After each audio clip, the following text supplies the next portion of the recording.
اعوذ باللہ من الشیطان الرجیم، بسم اللہ الرحمن الرحیم۔ السلام علیکم ورحمۃ اللہ وبرکاتہ۔ آپ دیکھ رہے ہیں میرا یوٹیوب چینل سچ کے ساتھ، میں ہوں رفیق احمد۔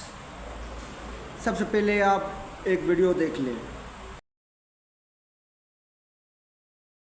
یہ کلمے کے نام پر بننے والے پاکستان کے شہر کراچی کی ایک مسجد کا بورڈ ہے۔ اس مسجد کا قصور یہ ہے کہ اسے ایک صاحب نے اپنی مہنگی ترین پراپرٹی وقف کر کے تعمیر کیا، اور اس سے بڑی غلطی یہ ہوئی کہ یہ کراچی کے معروف پوش ایریا ڈیفنس میں تعمیر کی گئی۔ وہ ڈیفنس جہاں پرائیویٹ شراب خانے، جوا خانے اور عیش گدے بنانے پر تو کوئی پابندی نہیں، لیکن اگر کوئی اللہ کا گھر بنانا چاہتا ہے تو اسے ڈی ایچ اے کے مطلق العنان افسران کے قہر کا سامنا کرنا پڑے گا، اور اس پر مستزاد یہ کہ اس کی بنائی گئی مسجد کو نہ صرف سیل کیا جائے گا بلکہ اس پر لگے بورڈ پر لکھے کلمہ طیبہ اور مسجد کے نام کا خیال کیے بغیر اسے بے دردی سے پھاڑ دیا جائے گا۔ ممکن ہے اس سفاکانہ اور ظالمانہ عمل سے ڈی ایچ اے کے افسران کے انا کو تو تسکین ملی ہو، لیکن یہ بات یقینی ہے کہ رمضان کے اس بابرکت مہینے میں اللہ کے گھروں کے ساتھ یہ ظالمانہ سلوک ان کی آخرت ضرور خراب کر جائے گا۔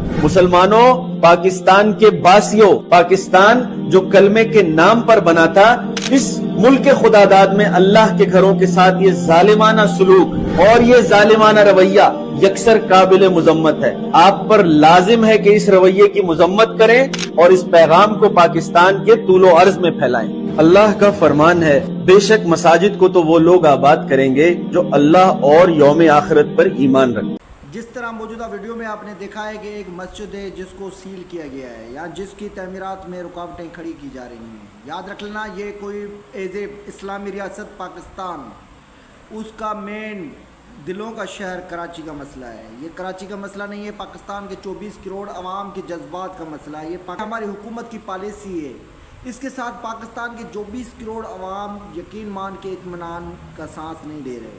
اس کی سب سے بڑی وجہ یہ ہے کہ جو ہمارے پاس 5 سال کے بعد ایک رائٹ آتا ہے کہ ہمارے پاس ایک الیکشن یا ووٹنگ پاور ہوتی ہے، ہمارے پاس تو آج کے دور میں وہ ووٹنگ پاور بھی نہیں رہی۔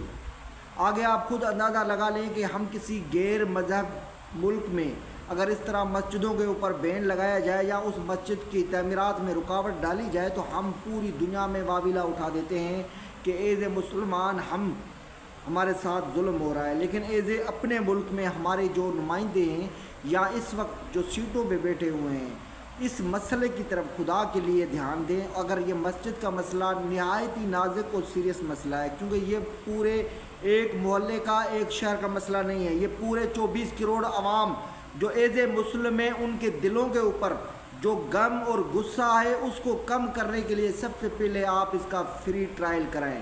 آپ دیکھیں کہ قصوروار کون ہے۔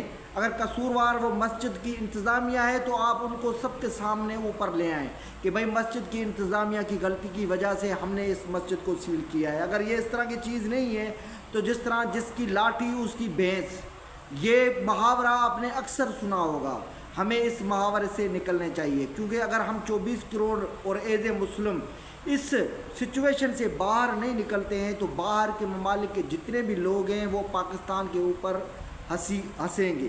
اگر پاکستان کے اوپر ہنسیں گے تو سمجھو کہ ہماری جو پالیسی ہے، جو ہمارے حکمران بیٹھے ہوئے ہیں، ان کی کارکردگی پہ اثر پڑے گا، اور ان کی کارکردگی پہ اثر پڑنے سے بہتر ہے کہ آپ اس مسئلے کو سنجیدگی سے لیں۔